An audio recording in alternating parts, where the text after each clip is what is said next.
گا کہ کہاں ہے میرا محافظ جس نے اس کائنات میں یعنی دنیا میں مجھے سینے میں بسایا تھا. آج میں اپنے محافظ کو جس نے مجھے حفاظت فرمائی ہے آج میں اس کو جہنم میں نہیں جانے دوں گا.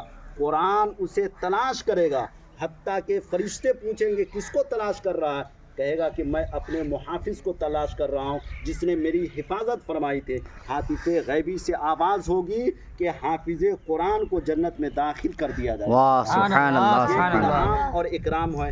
یہ بھی جنت میں جائیں گے، اپنے باپ کو بھی اپنی ماں کو بھی جنت میں داخل فرمائیں گے. حتیٰ کہ حدیث پاک میں ہے اللہ کے پیارے پیغمبر صلی اللہ تعالی علیہ وسلم نے ارشاد فرمایا کہ جو لوگ ان کی معاون و مددگار یعنی اس دنیا میں جو ان کو کھانا کھلایا ہوگا، پانی پلایا ہوگا، جو ان کے لیے بندوبست فرمائی ہوگی، جو ان کے رہائش کا انتظام کیا ہوگا، وہ سارے کے سارے حافظ قرآن اور عالم دین کا اشارہ ہوگا اور اللہ کی رحمت مچلے گی اور یہ جنت میں جائیں گے اور سب ان کے ساتھ جنتی ہوں. واہ سبحان اللہ. نعرہ تکبیر، نعرہ رسالت، مسلک اعلی حضرت، جشن تکمیل قرآن، نعرہ تکبیر، نعرہ رسالت. واہ دنیا میں اس سے بڑھ کر کے کوئی دوسری بات نہیں ہو سکتی ہے کہ آپ بھی جانتے ہیں، میں بھی جانتا ہوں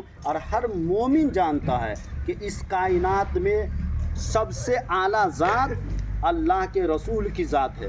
اللہ کے رسول سے بہتر کوئی ذات اس کائنات میں نہیں ہے اور اللہ کے کلام سے بہتر اس کائنات میں کوئی کلام ہی نہیں. واہ بے شک. اب اندازہ لگا لیجئے کہ دین مصطفیٰ کی پیروی کرتے ہوئے اگر کوئی انسان اللہ کے کلام کو سینے میں بسا لیا، بیٹھا لیا، تو اس کا انعام و اکرام اللہ کی طرف سے کتنا ہوگا. صرف اس قرآن کو صرف پڑھنے پر 10 نیکیاں لکھی جاتی ہے. تو جو اپنے دل میں اس پورے قرآن کو رکھ لے پھر اس دل کا عالم کیا ہوگا. سبحان اللہ. اب سنیے اس دل کا عالم کیا ہوگا وہ سن لیجیے.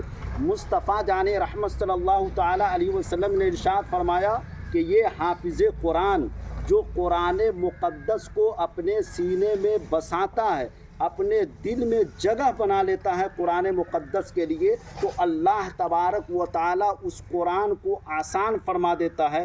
اور اللہ کے پیارے پیغمبر صلی اللہ تعالی علیہ وسلم ارشاد فرماتے ہیں کہ قرآن مقدس کی برکت کی وجہ سے اللہ تبارک و تعالی آسمان سے سورج کو طلوع فرماتا ہے، چاند کو طلوع فرماتا ہے، آسمان سے بارش برساتا ہے اور ہری گھاس جو زمین سے اگتی ہے یہ قرآن کی بدولت اگائی جاتی ہے. واہ بے شک سبحان یہ اللہ. قرآن کی بدولت اگائی جاتی ہے. تو یہ ان کے لیے بھی بڑے فخر کی بات ہے، بڑے مسرت کی بات ہے، بڑے خوشی کی بات ہے، بڑی شادمانی کی بات ہے، بلکہ یہ تو فضل الہی ہے کہ کسی کا بچہ حافظ قرآن بن رہا ہوگا. سبحان اللہ. یہ اللہ کا بڑا انعام ہے، بڑا اکرام ہے کہ بچہ حافظ قرآن ہو، بچہ عالم دین ہو.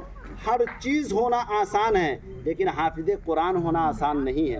ڈاکٹر انجینئر بننا تو آسان ہے لیکن حافظ قرآن ہونا آسان نہیں ہے. حافظ قرآن وہی ہوتا ہے جس پر اللہ کا فضل ہوتا ہے. حافظ قرآن وہی ہوتا ہے جس کے دل میں محبت رسول ہوتی ہے. حافظ قرآن وہی ہوتا ہے جس کے اندر خشیت ربی ہوتی ہے. ایک لفظ میں کہنا چاہتا ہوں کہ حافظ قرآن وہی ہوتا ہے جسے رب چاہتا ہے کہ اپنے کلام کو اس کے دل میں میں جگہ دے دوں. سبحان اللہ. وہی حافظ قرآن ہوتا ہے. حافظ قرآن ممبر رسول پہ قرآن سناتا ہے. حافظ قرآن مصطفیٰ جان رحمت صلی اللہ تعالی علیہ وسلم کے بتائے ہوئے فرامین پر قرآن سناتا ہے. حافظ قرآن ہر وہ جگہ جو سب سے اعلیٰ جگہ ہے اس جگہ قرآن مقدس کی تلاوت کرتا ہے.